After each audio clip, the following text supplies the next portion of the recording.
NPR.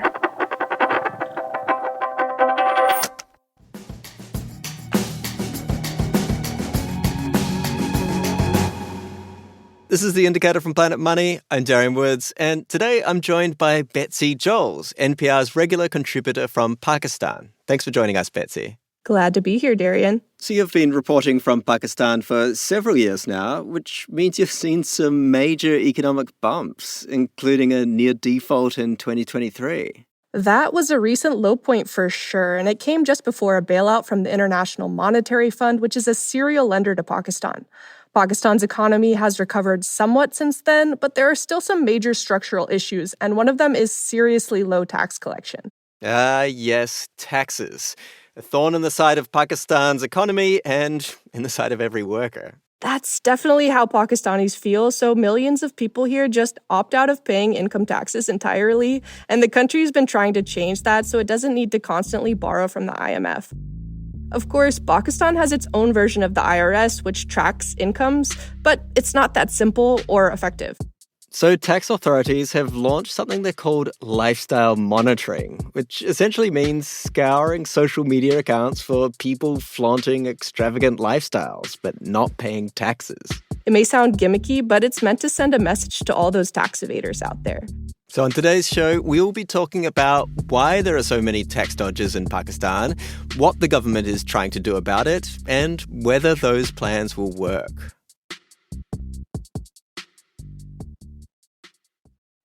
This message comes from Dell Technologies.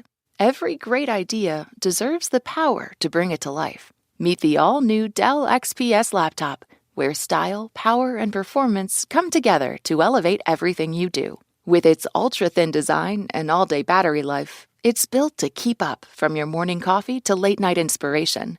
Powered by Series 3 Intel Core Ultra processors, the XPS is made for editing photos, mixing tracks, and more. Check out the all-new Dell XPS at dell.com/XPS.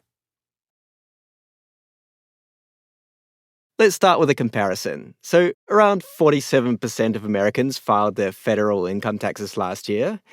In Pakistan, tax authorities say around 2 to 3% of Pakistanis did the same. Yeah, there are a few major reasons for that. The first one is pretty crucial. Lots of people don't earn much. I spoke with Hamid Atiq Sarwar about this. He's at Pakistan's Federal Board of Revenue, the country's tax authority, aka the FBR. But the focus is to convert information into tax dollars as soon as possible.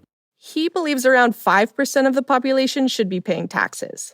Which is still a pretty small number of taxpayers. Right? But Hamid says the rest probably don't even qualify. The threshold to start paying taxes in Pakistan is around $2,000 per year. In the very real sense, it's the 6 million people who actually earn big income here, who have sufficient amount of wealth. Okay, so 6 million out of 250 million in Pakistan. That is the top 2.5%. Absolutely. The World Bank estimates that about 40% of the population lives below the poverty line. But then there's this small section of the Pakistani public that's extremely wealthy, even by global standards. We're talking multiple luxury cars and real estate in Dubai type of rich. And Hamid says some of these people still report zero income on their tax returns. And that's where he says this so-called lifestyle monitoring cell comes in. Social media visible people, we start from there. Some are visible through their extravagant, maybe marriages and big houses. Some sort of investigation starts from there. Then tax authorities check that person's tax data to see if they're paying what someone who can afford those things should be paying. And this isn't unique to Pakistan. Tax authorities in other countries have also been known to look at social media during audits. And it's not turning up too many people in Pakistan. But Hamid says it's as much about deterrence as anything. The FBR has created ads to basically let people know they're out there and watching. We want to increase the perception of this probability of being caught through this, because you cannot actually appoint a tax person or policeman on every door. The best taxes are the taxes which are voluntarily paid. This obviously isn't the only way the government looks for tax evaders. They can also follow paper trails through big purchases, public records, and bank data. If tax dodgers don't pay, they are charged a penalty. Then the government can take them to court. That still doesn't exactly ensure taxes will get paid since courts are backlogged in Pakistan and cases can drag on for years. And there are probably millions more Pakistanis who do earn enough to be taxed but slip through the cracks. That's why the numbers don't add up. Yeah, we have to remember that more than 40% of Pakistan's population is under 18 years old, and the majority of women here aren't formally employed. So that cuts the size of the workforce way down, officially at least. And it takes us to the second big issue with tax collection in Pakistan, which is its massive informal economy. This is common in a lot of developing lower and middle income countries. Pakistan's tax authorities say only a fraction of income tax filers are from the salaried class. These are people who get paid by an employer and have taxes taken directly from their paycheck. Akbar Zaidi from the Institute of Business Administration in Karachi says that's the group that gets squeezed because they're firmly on the government's radar year after year. If you're in the tax net, you become a victim because you're the one who's going to pay more for it. The tax rate for the salaried class can go up to 35%, so you can understand Akbar's complaints. The issue here is there just aren't enough people in this group. Means that every year there's a shortfall, there's a deficit, and the government needs to borrow. It needs to go to the IMF, it needs to go to the other financial institutions, bilateral, multilateral, to raise finances. So the IMF definitely plays an important role in this tax equation. It's been pushing Pakistan to raise revenues for years. And these increases have often fallen on those salaried workers. And bringing more people into the formal workforce would totally change how Pakistan runs. Oh yes, the limited size of that salaried class gives you an idea of just how big Pakistan's informal economy is. This is made up of anyone from domestic helpers to high-end property dealers. And the key here is cash. I spoke to economist Amir Khan about this. He says cash is one big way people avoid paying taxes. He gives the example of the wedding industry, which the government has targeted in the past. Instead of doing transactions in a formal manner, everyone just reverted to cash.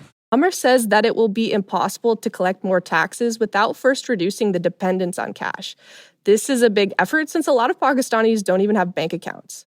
So that is a thing. How do you formalize this as that payments move away from cash to formal banking instruments? That, I think, is step one. Anything else just goes and is over and above that.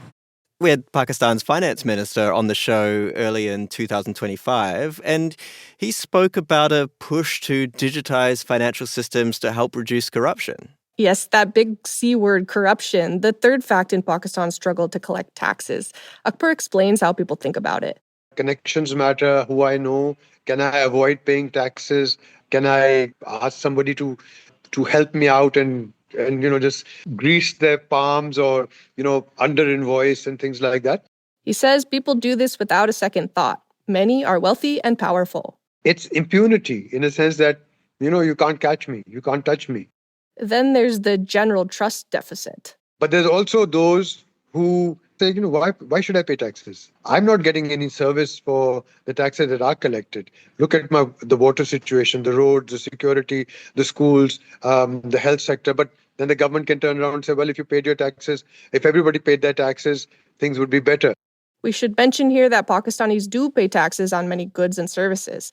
I went out to a shopping mall in Islamabad to ask people if they thought the government should be looking for tax evaders on social media.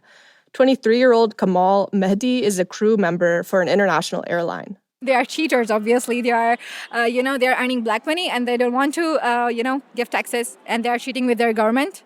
But banker Shabazz Khan is skeptical. In Pakistan, it's not practical to regulate people this way.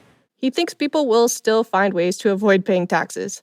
Government efforts over the years to bring more people into the tax net have had some impact. Yes, Hamid from the FBR says there were around 2 million income tax filers in 2019, so that number has come up. But the situation still isn't where it needs to be. He says tax authorities are even considering a whistleblower system where people can report on family members who aren't paying taxes. They can get cash rewards if they do.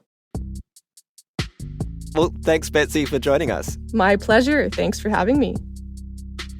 This episode was produced by Angel Carreras with engineering by Jimmy Keeley. It was fact-checked by Sierra Juarez. Kate Concannon edits the show, and The Indicator is a production of NPR.